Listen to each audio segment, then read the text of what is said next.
So everybody who's listening, this is Bjarte Eike. Thank you, who is a violinist and the artistic director of the Barokksolistene. And I'm speaking to him now about the Alehouse Sessions, which is a completely unique project that Bjarte devised some years back and has rolled out with his band members all over the world to very enthusiastic audiences. And what it is essentially, okay, this is the big test. What it is a recreation of the music heard in 17th century English taverns at a time when the Puritans had closed all the theatres. And in many ways, it's a piece of theatre in itself.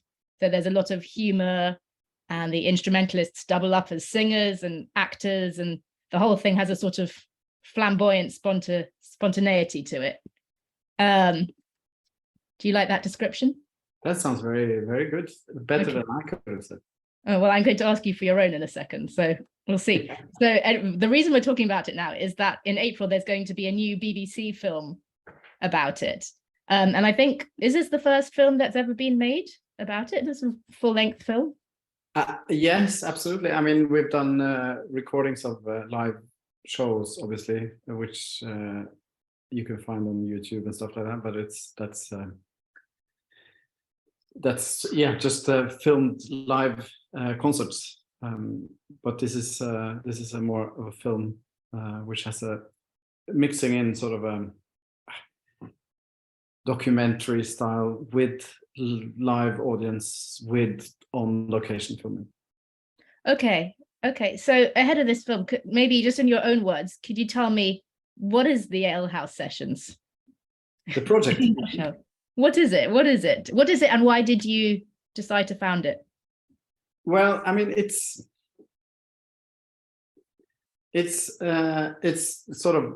not a concert, and it's not a show, and it's not music. It's not a recreation of some history, and then it's at the same time it's all of those. It's sort of falling in between a lot of in Scandinavia, which fall between two chairs. It's neither nor, and then it's all of them. So I like to. So I mean, it takes its inspiration from historical events, obviously. I should just give you a little brief summary on how it started, maybe, so to get into it. And I was commissioned to do a project for a festival. We have created different types of projects for this festival in Norway, and themes that would be going through the festival. So this particular year we had England, and especially London around 1700. It was a bustling place. There was lots of things going on in London. It was a very important musical capital. And you have all the handles moving there, and you know, all this things. And then they had the heritage with the Dowlen and all that. So we made a whole festival around that. And I'd had informal concerts in previous years talking about. I created a coffee shop, like you know, the Zimmermann's Cafe House where Bach used to work, and a lot of his he tried out. For instance, his Bach coffee cantata was made for that, and so I created that sort of room, and there was this personality in Norway who was talking about coffee and the history of coffee, and we sort of made it very informal, and that became quite popular. So they wanted something similar, and then we had this theme of England or London, and of course I can't do a project without doing anything on pubs if I do English, because it's such an important place and it represents so much. So I remember I had this book called The English Dancing Master that I had bought on one of the tours. Just a collection of melodies from 1650 by Playford, and I hadn't given it much attention, but because it's just simple, it's just melodies and then numbers on it. But I said maybe I could have a look at that, and then started playing some of the tunes, and I have a background from folk music. I have done a lot of session stuff when I was a student, and I played in an Irish band and that sort of thing. I've been interested in, and I have the Norwegian folk music with me as well from my youth time, and I've been interested in different kinds of music, even though I'm classically trained. So I started, and I went to my guitar player, and then maybe we just sat down and played some of these tunes and made some chords, and then started to have fun with them. And then we made this project in this festival, and then we had some Purcell and some informal stuff. And the same guy who had talked about coffee, he talked about the history of beer, and it sort of bit. But in there, I created a small band where we did some of these dance tunes from the English Dance Master with the had some percussion, and that sort of was maybe the most successful part of that particular event. And I thought maybe this band I should continue to work with. And then I sort of started to open more and more books, and then I found there was this incredible story with the Cromwell and the prohibition and closing down the theaters, and music wasn't allowed, and all this music that was thriving in these places, and how clearly that it was a mix between what you would call the folk music and composed music. And then when Cromwell was dead and they opened up and then music became very popular in high fashion in London towards the end of the 17th century. These Alehouse Sessions, as they were called, they continued and in pub settings, and they created some of them into these sort of music rooms, and they started taking subscription events, and this is, mind you, is 50 years before the Enlightenment starts anywhere else in Europe. So it's very early, and it's extremely interesting on many levels. So it's just very appealing to me, the sort of background story, and using the pub as a sort of room or background story where I can come in and I can put I can put stories in, and the pub, because it's such it's such a fantastic, it means something to everybody, and it is sort of it doesn't matter whether you are from high class or low class, or it's sort of an anonymous room in a way. It's kind of equalizer, isn't it? Equalizer, yeah, exactly. Yeah. But then and then I handpick all these different fantastic musicians that are coming in, and what is important for me is always to associate myself with musicians that are interested in more than one thing, and that are willing to go the extra mile, or to go out of comfort zones. And everybody has to sing in this project. Everybody would, and when we create, and then we developed a way of creating our repertoire and the way and our arrangements through workshops where we are maybe somewhere remote, and we work together, we cook together, we have dance lessons with Stephen player, we have singing lessons with Tom, and body percussion lessons with Helge. And I see. So you were all trained in this multidisciplinary way. Yeah. So and then we have specialists within the group that are sort of leading these sort of workshops in a way. Yes, because you said that it's about this sort of slipping between the boundaries between different things, different kinds of music. Can you tell me a bit about what kinds of music? Well, I mean, we are all modern people. We are not 17th century people, so we all come with our different baggage or our experiences and different baggage. Yeah, in our group we have Stephen player. He's a self-taught dancer,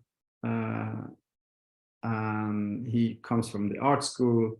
He has a background of being a street theater performer, and then guitar, and then so he comes with a lot of the sort of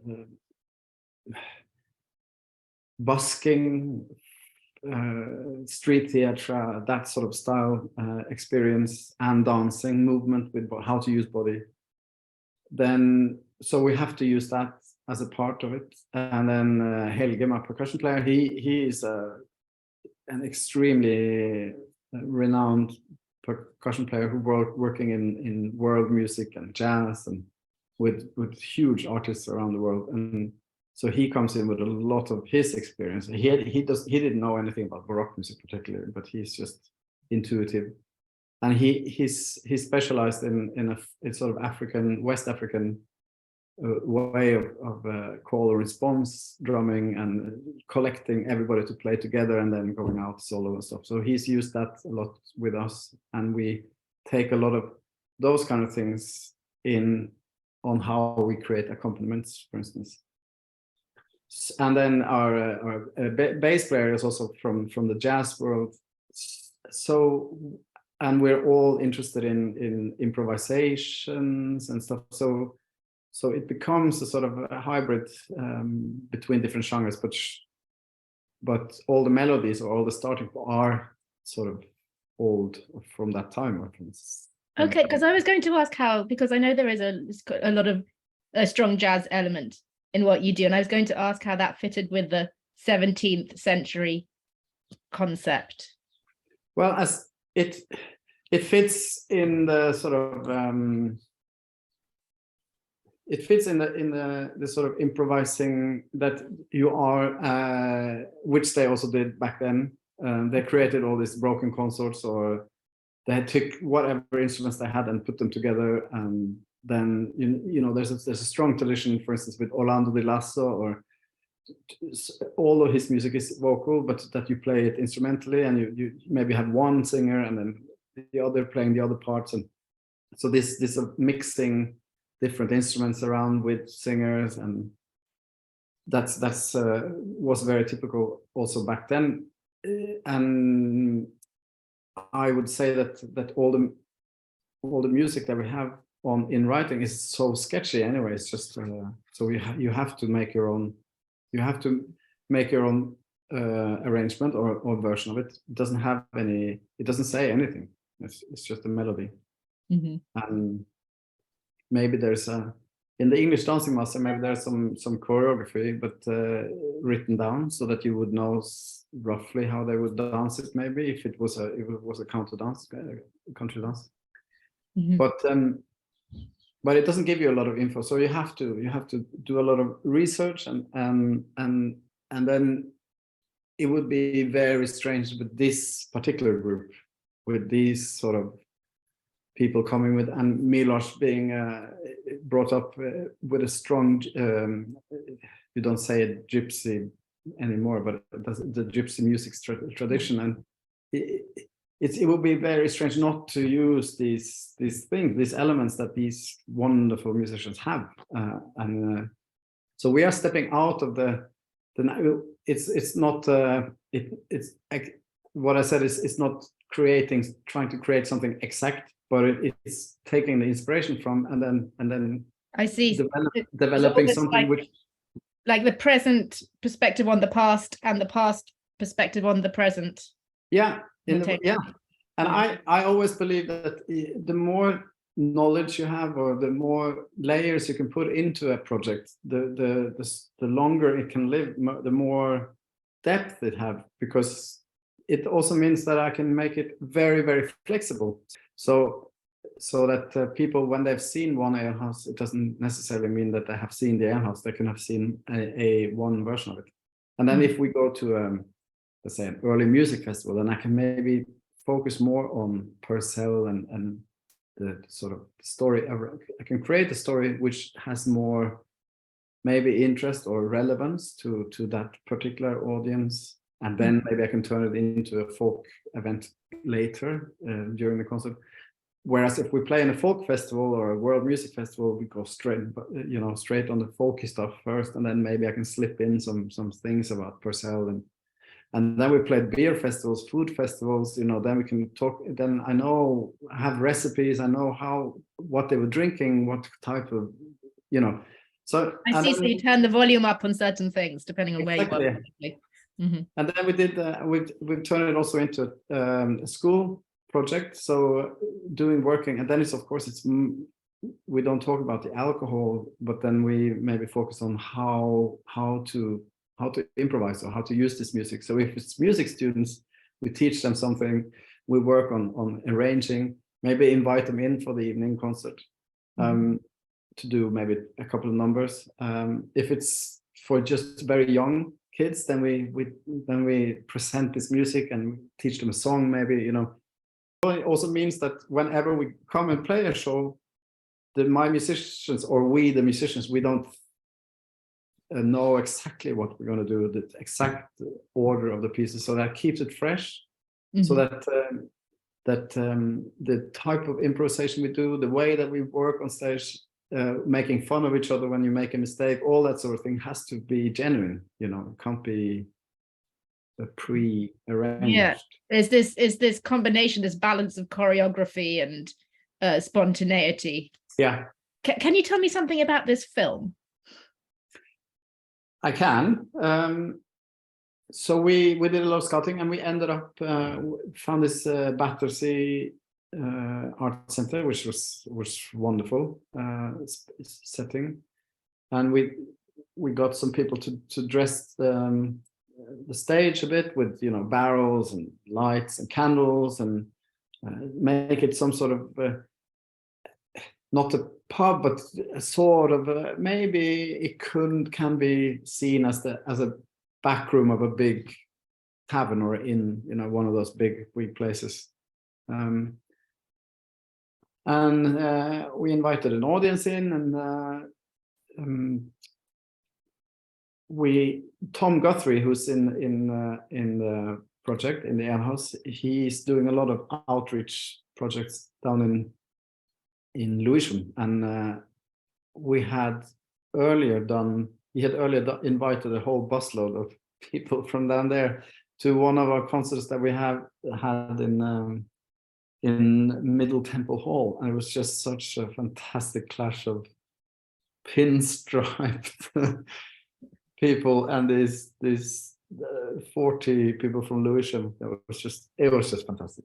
So I said, can we just invite them again? And then he said, yeah, sure. And then so we got at least some of them up there, and we got a lot of young people, and then, you know, and then there was this and then BBC has some sort of system where they invite audiences anyway. So it was a very diverse and open audience, and a lot of people that hadn't been to any classical music event before. So that was good. So then we got some really great reactions from them. So we basically did one concert, and we filmed it with multiple cameras. And then the days after, we stayed in the George down in around Borough Market. There is this. It's the very old pub. Yes. Yeah. It's on the UNESCO. It's one of the oldest, I think, coach inn or last remaining coach inns is a fantastic venue, isn't it? I mean, so we filmed some stuff in a small room there, in different angles, you know, some more intimate music and sitting, and I wanted to have a proper session feel, so we sat around a long table and just played and sang. So it's a mix of those two places, and then we have some talks with Stephen Player and Tom Guthrie, and then also and me around tables and talking about it. So it's a mix of, you know, enlightening and so a mix of documentary and concert, kind of. Yeah.